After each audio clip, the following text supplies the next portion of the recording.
Hello and welcome to a look at Helicopter Jagd for the Commodore 64, a game that was released by Ocean. The plot of this game is that some alien power is attacking your country thing, and you have to fly across various different islands looking for survivors in order to rescue them. You do that by picking them up using your helicopter and dropping them off at the various different vessels that you will come across, which are distinctively distinct from any other vessel, so you shouldn't have any trouble identifying where they need to be dropped off.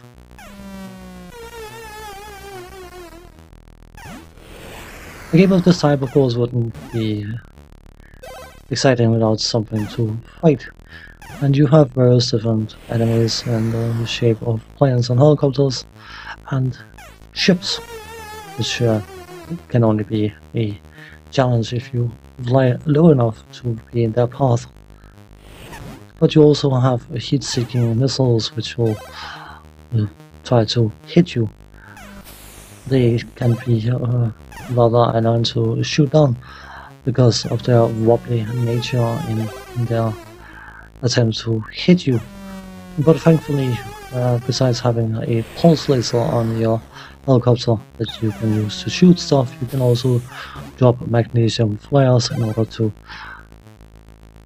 distract, detract, agitate, name call, whatever, enemies. It will cause the heat-seeking missiles to go for the magnesium flare instead of you, but it will also cause any vessel on the sea to blow up if they hit the flare. Besides the men that you can pick up, which should be fairly easy to see in the water, you can also pick up a few supplies, which are yellow, wobbly, blue kind of things. Because of course, flying around in a helicopter doesn't come with infinite fuel, so you have your fuel to worry about, and you can likely guess that if you run out of fuel, you will crash, which is not such a good idea when you're flying around something that's depending on being airborne. Let's go over the interface. Top left, you have your fuel. It will slowly deplete as you move around, or even if you don't move around, so it is something you have to be mindful of. Your altitude, it's, yeah, we're gonna say it's there. It doesn't really do much because you have the visual reference from the gameplay screen, so maybe you find it useful. I find it a bit superfluous. But then of course you have your stability, which is changing as you pick up survivors.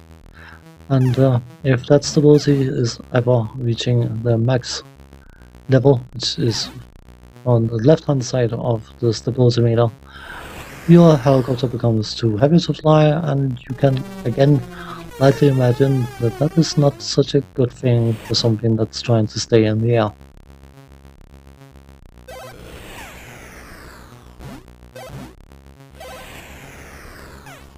When it comes to the technical side of things, consider the fact that this game is from 1986. I have always felt that it looks surprisingly good. You can easily identify what each object is, what each enemy is, what each anything is, and the flyer helicopter itself, I think, is looking quite spiffy for a game being from 1986, and the overall graphical quality is very, very enjoyable, and I've always felt that the look of this game is somewhat unique, and maybe not to a showcase level of the Commodore 64, but I've always enjoyed it for what it is. The sound effects are enjoyable, but the sound of the heat-seeking missiles connecting with the magnesium player can be a bit excessive. Shooting a flying craft or whatever type it might be, that whoop sound can perhaps seem a bit out of place, but it is no less enjoyable all the same. And sound effects wise, I really enjoy this game. The same goes for the music. The title music is a bit bland perhaps, but in-game music, it's nothing special, but it's not annoying, it's not intrusive. It is nice to have in the background while you're flying around and trying to pick up men and fuel and deal with enemies and not get hit by missiles and that kind of stuff. So I do find the in-game sound or the in-game music to be rather fitting for the game and rather enjoyable for what it is. The game over tune though is a bit of a, I wouldn't say lazy move, but I will call it a bit of a lazy move because it is basically a bit of one of Ocean's many load tunes. The load tunes were made by Martin Galway and he has provided the music and sound effects for this game. So I suppose he is whatever entirely allowed to make use of his own assets in whatever capacity he sees fit. Or saw fit, whatever. Tense, past tense, incense, whatever, I don't know. People have called this a choplifter clone, and it is very easy to see why that is the case.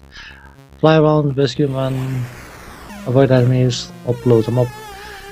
Gain a high score, and put your name on the high score list, and be forever remembered, at least for as long as the power is on the computer, as the high score beater of high score beaters.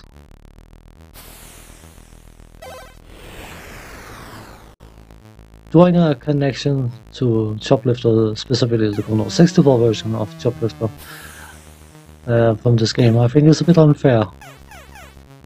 Because the Commodore 64 version of Choplifter is outright garbage, whereas this game definitely isn't. But it is incredibly simple and incredibly samey, there's no denying that. That being said though, I have always enjoyed this game. Maybe not for extended periods of time, but there's nothing wrong with the gameplay, it is just a touch samey. But the overall presentation and the delivery is,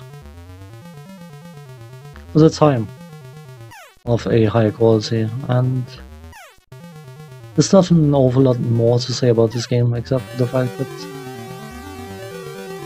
I do enjoy it for what it is, even though what it is may not be an awful lot.